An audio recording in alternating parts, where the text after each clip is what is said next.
ৰাজ্য চৰকাৰৰ কঠোৰ নিৰ্দেশক কেৰেপ নকৰি দুৰ্নীতিৰে অভিলেখ গঢ়িছে হোজাইৰ যোগান বিভাগে। দুৰ্নীতিৰ সাম্ৰাজ্যত পৰিণত হৈছে হোজাইৰ যোগান বিভাগ। লুটিপুটি খাইছে দৰিদ্ৰ লোকৰ খাদ্য সুৰক্ষাৰ চাউল। কেতিয়াবা যদি যোগান বিভাগে চলাইছে লুণ্ঠন, আন কেতিয়াবা আকৌ সুলভ মূল্যৰ দোকানীয়ে দুখীয়াক দিছে ৰামঠগন।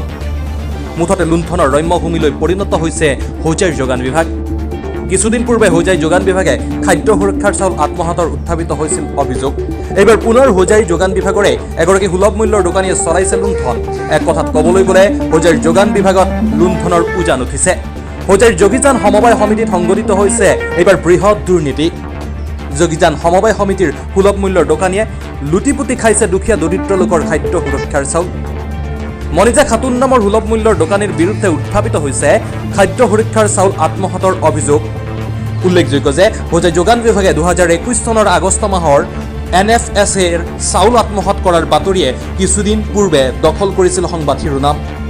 আৰু বৃহৎ দুৰ্নীতিৰ বাতৰি সম্প্ৰচাৰিত হোৱাত হোজাই যোগান বিভাগে 2021 চনৰ আগষ্ট মাহৰ চাউলখিনি 2023 চনৰ জানুৱাৰী মাহত মোকলাই দিবলৈ বাধ্য হৈছিল।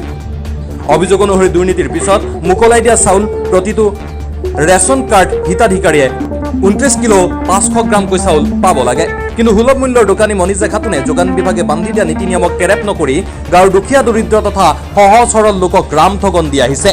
19 কিলো 500 গ্ৰামৰ ঠাইত কাৰোবাক 10 কেজি, কোনোবাক 15 কেজি, আন কাৰোবাক 20ৰ পৰা 25 কেজি চাউল বিতৰণ কৰি বাকী সম্পূৰ্ণ চাউল কৌশলেৰে আত্মহাত কৰিছে।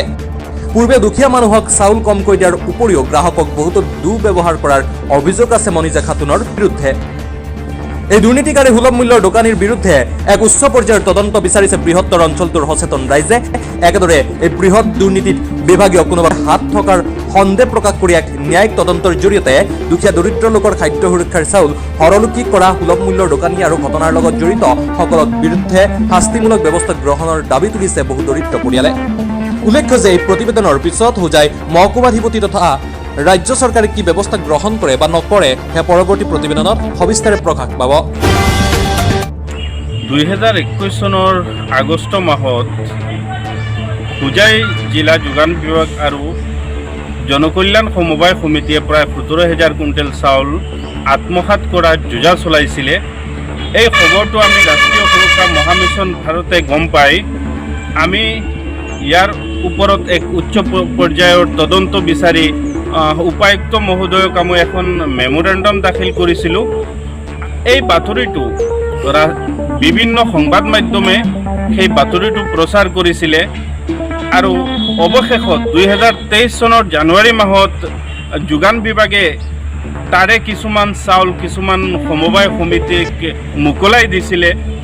আৰু আমি জনামতে যোগীজান সমবায় সমিতিৰ সুলভ মূল্যৰ কিছুমান দোকানীয়ে সেই চাউলখিনি উইথড্ৰ কৰিছে।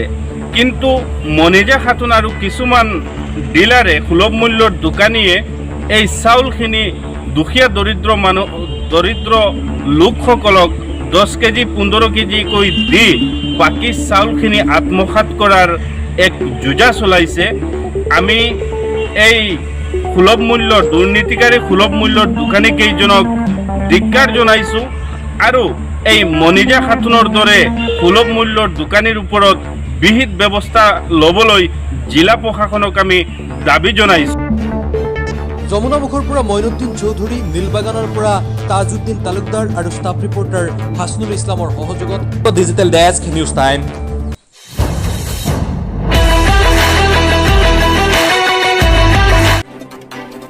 আমাৰ মঞ্চ নিৰপেক্ষ কণ্ঠ। অসম আৰু অসমীয়াৰ স্বাৰ্থত আমি দিম শুদ্ধ আৰু নিৰপেক্ষ খবৰ। সৰ্বহাৰাৰ অভাৱ অভিযোগ নিষ্পত্তি কৰাই আমাৰ লক্ষ্য। আপোনাৰ প্ৰতিটো সমস্যা চৰকাৰ প্ৰশাসনক দৃষ্টি কৰোৱাত আমি দায়বদ্ধ। অভিযোগৰ সত্যতা নিৰূপণ কৰা আমাৰ নহয়, আইনৰ দায়িত্ব। নিৰ্ভীক নিৰপেক্ষতাৰ প্ৰতিশ্ৰুতিৰে চাই থাকিব আপোনাৰ প্ৰিয় ডিজিটেল চেনেল নিউজ টাইম।